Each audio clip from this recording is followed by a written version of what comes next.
Hi everyone, my name is Emily and I'm an accredited practicing dietitian and sports dietitian, and today we'll be going through the supermarket and I'll be showing you how to read nutrition labels. The first thing I wanted to remind you all of is that there are no good foods or bad foods, and that all foods should be included in our diet as part of a healthy, balanced diet. One thing as well I might remind everyone of is that one serve, so on the back of all products, doesn't mean that that's the serve you'll typically eat. So it is okay to eat beyond that serve size. It's just a guide in terms of how many kilojoules or calories are in a certain amount. So the next thing I wanted to talk about is when comparing two similar products, the best thing to do is to look under the per 100 grams column on each of those products, as then you'll be able to accurately compare those two. It's a really good idea when you're at the supermarket to hold two similar products next to each other and really decide which is the best option. Alright, so in terms of energy, to look and find out how much energy there is in a certain product, you will go all the way across to the per 100 gram column, which you can see here, and this is quite a low energy product. So as you can see, there's 59 calories, and that will typically mean that this certain product is low in sugar and low in fat. So it may be quite a good option for many people that are wanting to lose weight or maintain their weight. Then when looking under fat, so again you'll look all the way across to the per 100 grams column. So as we can see here, it's 0.3 grams per 100 grams. Typically in terms of fat per 100 grams, you want to be looking for something less than 10 grams. Under saturated fat, 0.2 grams, we want to be looking for something that's less than 3 grams. Another type of fat, which is trans fat, we want to be keeping them as low as possible. So if we can, even aiming for a saturated fat content less than 1.5 grams would be great. We really want to be including more of the polyunsaturated fat and monounsaturated fat, which is good for our bodies and really great for our heart health. Alright, then when checking for sugars in your product, you again look all the way across to the per 100 grams column. As you can see here, there are 3.4 grams of sugars per 100 grams. Ideally, you want to be looking for a product that has less than 15 grams of sugars per 100 grams. So this option here is a great product in terms of it's low in sugar, low in energy, and fits into that category of less than 15 grams.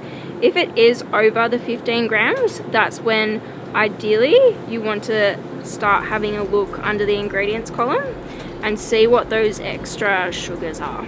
So in terms of dietary fibre, fibre is really important for our digestive system.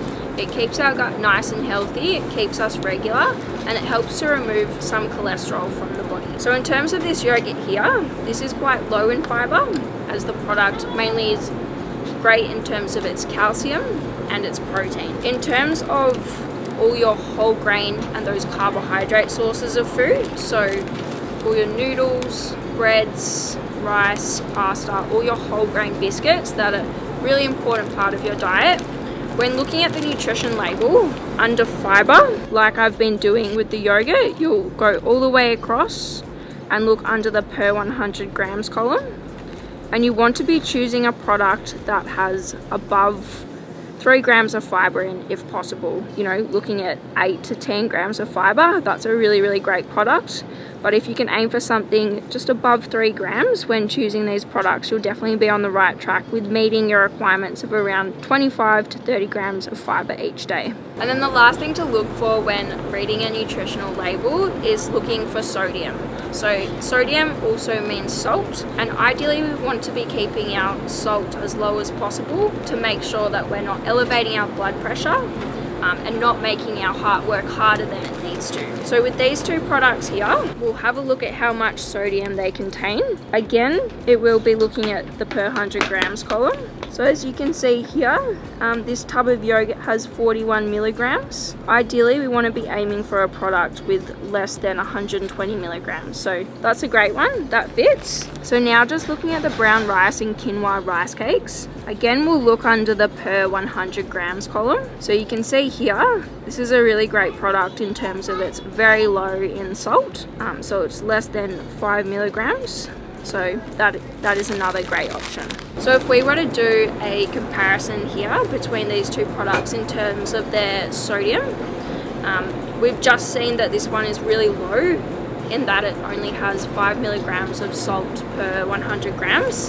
However, looking at this one, so again looking at the per 100 grams column, as you can see here, it's 108 milligrams per 100 grams. So that is well over 120 milligrams and isn't probably the best choice when trying to keep your salt low, particularly for someone that's already been diagnosed with high blood pressure. Alright, so I hope that's been really helpful in terms of you having a better understanding of how to read a nutritional label when you're at the supermarket, as well as how to compare similar products by looking under that per 100 grams column to make the best choice.